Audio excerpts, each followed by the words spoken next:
বয়স হওয়ার পর তাকে সহায়তা করা, সহযোগিতা করা, শুধু চিকিৎসা দিয়ে না, কথা দিয়ে, সঙ্গ দিয়ে, বিভিন্নভাবে তার মনোবল, এবং আমরা যে তার পাশে আছি, তিনি একটা সারা জীবন অবদান রেখেছেন। এখন আমরা যারা তরুণরা, তারা কিভাবে তার পাশে গিয়ে দাঁড়াতে পারি, তো এই বিষয়ে আমাদের তরুণদের উদ্বুদ্ধ করা এবং তাদের সম্পৃক্ত করা, এটার জন্য আয়াত এডুকেশন আমাদের সাথে আমরা এটা করছি। সেজন্য আয়াত এডুকেশনের কাছে আমরা কৃতজ্ঞতা প্রকাশ করছি। ঢাকা ব্যাংক সহযোগিতা দিচ্ছে। We will have a tremendous speed and the momentum that the country needs, because it's a country of 160 million people.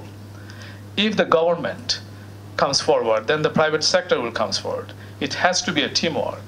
আমরা সবসময় বলি যে প্যালিয়েটিভ কেয়ারের মেইন জিনিসটা হচ্ছে লাভ, care and respect towards the last days of your life. So আমরা চাই ভালোবাসা, আমরা চাই যত্ন, আমরা চাই সম্মান। এবং এই ভালোবাসা, যত্ন, সম্মান, এই তিনটা জিনিসের জন্য কিন্তু টাকা পয়সা লাগে না। এই তিনটা জিনিসের জন্য সচেতনতা লাগে। এবং আয়াতের এই প্রচেষ্টাটার মেইন জিনিসটাই ছিল যে আমরা কিভাবে আমাদের সমাজের সবাইকে, কারণ আমরা তো একা কেউ কিছু করতে পারবো না। The palliative work beyond the health আপনারা নিয়ে আসছেন, আমরা ডু এগ্রি উইথ ইট। আমরা বারবার বলতেছি যে আমাদের বর্তমান যে ট্রেন্ড, আমরা হেলথকে শুধু মেডিসিনের মধ্যে সীমাবদ্ধ রাখতে চাই না, আমরা এখানে লাইফস্টাইল অ্যাপ্রোচে আমরা আগাতে চাই। এবং আমাদের টোটাল প্রোগ্রামটাই দেখবেন, আমাদের যে operation plan sector wide public health approach, এখানে কিন্তু আমরা হেলথের বাইরে লাইফস্টাইলে অ্যাপ্রোচ দিচ্ছি, কমিউনিটি ইনভলভমেন্ট করছি। এবং আমাদের প্রোগ্রামে ডেফিনেটলি কমিউনিটি লিডারদের জন্য আমাদের কোনো প্রোগ্রাম রয়েছে। সেই জায়গায় আপনারা আসেন, আমরা আপনাদের সাথে সাহায্য করব। কারণ বাংলাদেশ সরকার এই মুহূর্তে যে পর্যায়ে রয়েছে, আমরা গভর্নমেন্ট এবং নন গভর্নমেন্ট অর্গানাইজেশন কাঁধে হাত মিলিয়ে কাজ করতেছি। সেখানে আমরা নন গভর্নমেন্ট এজেন্সিকে কখনো আমরা না করে নাই, কারণ আমরা এসডিজিতে পার্টনারশিপকে আমরা সবসময় শ্রদ্ধা করি।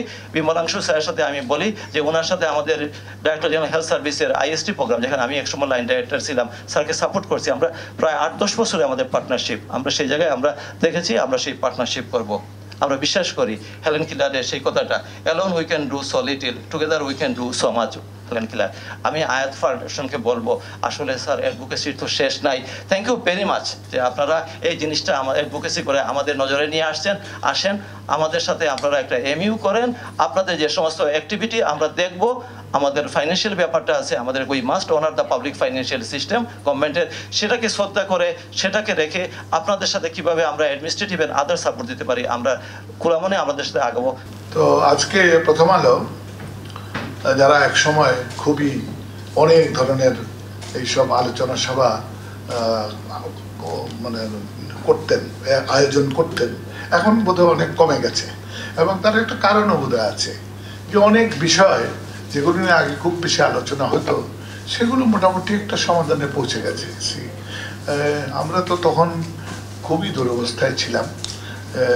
one of the least developed countries, largest least developed country in the world, প্রত্যেকটি সূচকেই দুনিয়ার সব নিচে।